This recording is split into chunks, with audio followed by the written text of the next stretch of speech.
Hello everyone, peace of Christ to all. Today we will speak about one more contradiction in the Quran. We want people who watch our videos, please, if you like them, don't hesitate to copy and post the video anywhere you like, YouTube or different website, it doesn't matter. As long as you don't change anything in it, I have no problem. As long as you don't claim to be yours or try to make money off it, then feel free to take it and use it the way you like. For free you've been given, for free you give, right? So we want the people to be educated, to learn, and this is the whole idea. And I want to say thank you for those who those who did enjoy my book and they try to share it with others in order to share the truth and the knowledge. And I hope my value number 2 is going to be even better, to refute the false claims about the science of the Quran. However, today we will continue and we will keep going with this video here, which is about Isaiah. The reason I am making many videos about this video here, because this video actually is very nice done. I like it, and it exposed many mistakes in the Quran, as we showed you before, and Islamic belief. Same time, like the best way is to expose fabrication is to use the word of the fabricator himself, because then he cannot deny it. If I say Muslims say etc., then somebody might say to me, no, they don't say that. So by getting the Muslim to be involved in front of us and demonstrate his lies, that I believe is the best way to expose Islam. So let us hear what this is all about. We made before, as you remember, many videos, 3 I think already. Now this is about Isaiah chapter 42 and then verse number 6, etc. And the Muslim says this one cannot apply for Jesus because the gospel in Matthew said that Jesus was sent only for the lost sheep of Israel. The funny, I will show you the stupid contradiction Muslims always they come with. Remember, he is quoting for us a verse saying that this cannot be for Jesus. Why? Because the verse saying that Jesus was sent for the sheep of Israel. However, the Abdul himself, he will mention something exactly mentioned in his Quran, and it's exactly the same, and it's exactly still he is going to accept it to be approved for his benefit. Maybe you do not know yet what I'm talking about. Let me show you what I mean. Watch with me. In Isaiah, God further states that he will lead the blind by ways they have not known. Along unfamiliar paths I will guide them. The pagan Arabs at the time of the Prophet Muhammad fit this description perfectly, because they had not been sent a messenger prior to Muhammad. The Qur'an bears witness to this. God states that Muhammad was sent to warn a people to whom no warner has come before. Thank you. So Muhammad was sent to people who has no warner has come to them before. And he is saying that those people are the Arab. Remember, it's not me who mentioned that. It is the Abdul who made this video, right? So he was sent to the Arab, and those Arab, they have no warner before. That's wonderful. And imagine that he just rejected Jesus to be the one, his message will go to everybody, all mankind, because it says in Matthew that Jesus was sent to the children of Israel. Alright? But yet he just told us that Muhammad was sent only to the Arab. And specifically the pagan Arab, not all the Arab. Because there's Arab Christians, Muhammad, he is not sent to them. Because it says in here, warn the people who has no warner come before. So he cannot be a warner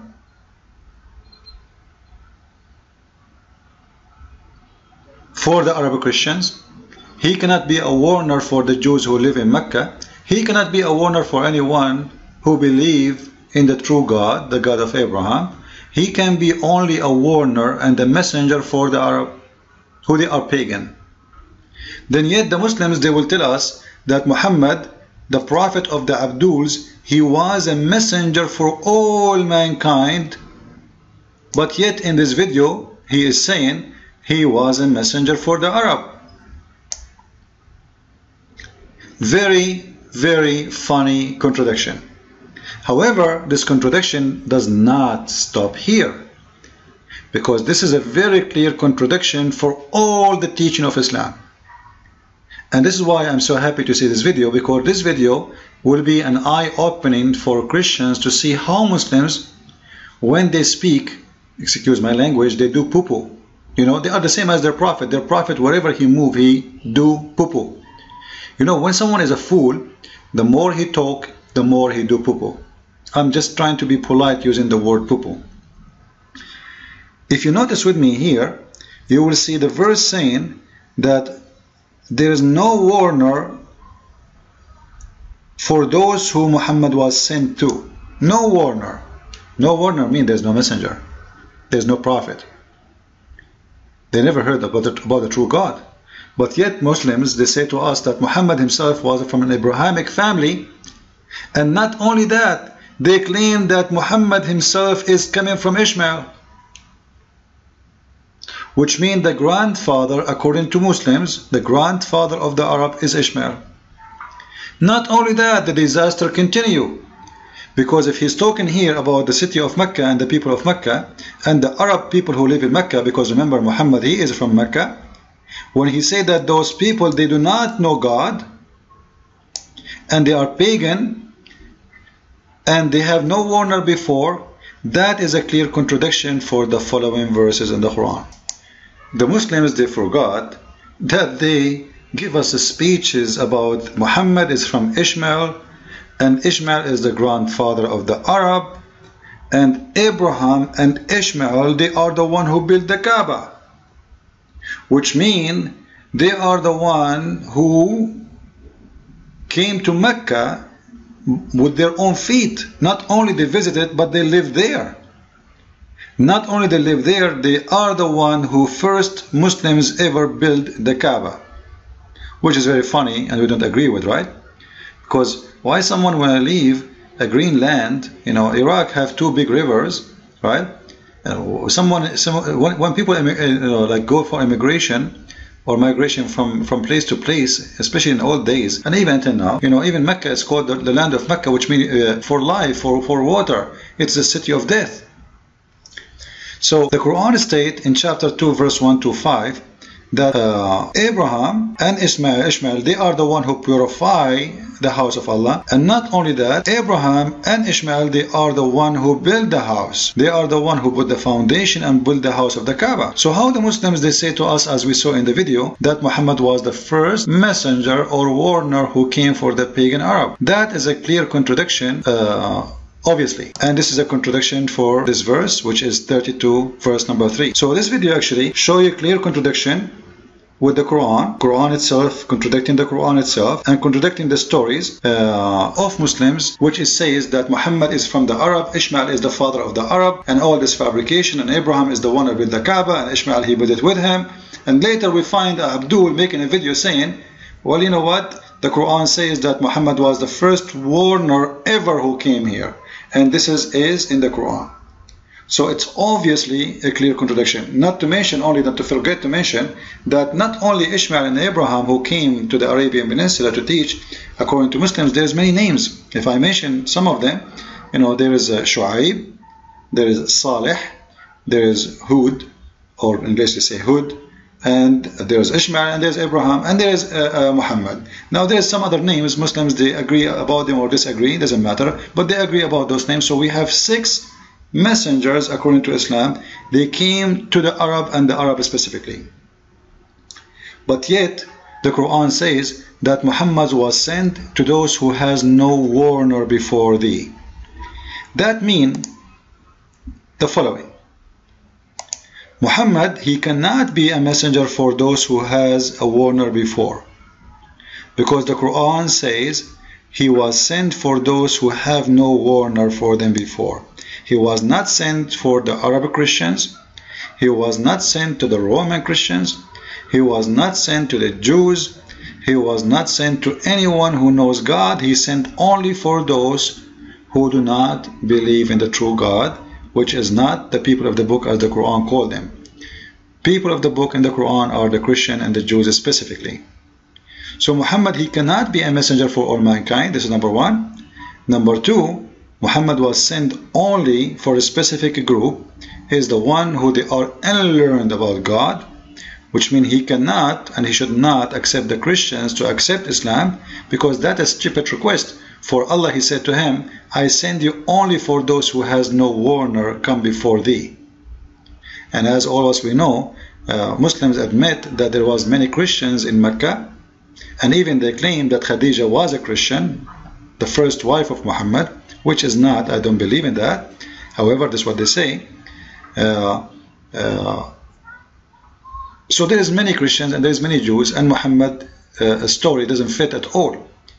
It's a contradiction for the story of Ishmael, that he is from Ishmael. Ishmael, he came to Mecca. Ishmael, he warned people of Mecca. Abraham, he warned people of Mecca. And then the Quran says to us that the first ever who warned people of Mecca was Muhammad. And he was the first one to be the warner. So simply, it's a contradiction of fabrication, and the fabrication always get exposed. But what is amazing in this story, that Muhammad himself, how he became a prophet. You see, when someone he is a messenger, he go, let us say, by stages to be a messenger. Like, first you have to come to becoming at least from a believing background, or suddenly something happened to you, and then you became a believer. But Muhammad, in no stage in the Quran, he appeared to be a person who believed. It says in the Quran, in chapter 42, verse number 52, that we inspire thee, Muhammad, a spirit of our command. Thou knowest not what scripture was, nor what the faith. So Muhammad do not know what? Muhammad do not know what faith, and he know nothing about the scriptures. What scriptures? Which mean even the scriptures of the Jews and the Christians. Because remember, the Quran called the people of the book because they have a book, because they have scriptures. We are not called and learned in the Quran for a very simple reason, because we are learned and we have the scriptures. So Muhammad do not know what the scriptures, and the most important, he do not even have faith in the true God. So Muhammad was pagan. So how you inspire to a pagan to be a prophet when he is a pagan? How a pagan became a prophet? You see, this guy, he don't even have God yet. He don't have faith. He do not know scriptures. He know nothing about God, and suddenly he became a prophet. And Allah is inspiring a man who is illiterate about God, about the command of God, and he don't even have faith, which is very important. Like, you know what? Some, they might do not know about God much, or maybe they have wrong belief, but they believe in God. But this guy even do not believe in God. And that is expose the hypocrisy of Muslim when they say that Muhammad was an Abrahamic from the beginning, and his family was Abrahamic, because none of them was Abrahamic. All his families never believe in God. And even his father is not even his father, because the name Abdullah is a fabrication. How the grandfather of Muhammad, he don't believe in God, and the father of Muhammad do not believe in God, and yet they call this the father of Muhammad the slave of Allah, when they don't believe in Allah. So none of them was Abrahamic, and this is why I explain why Muhammad himself is not Abrahamic. And that exposed the idea that Abraham, he came to Mecca, and people of Mecca, most of them, they were committing shirk. Shirk mean, by the way, it doesn't mean that they are people who worship idols. It means they worship idols with God. Follow with me with more videos. Thank you for watching it. God bless you.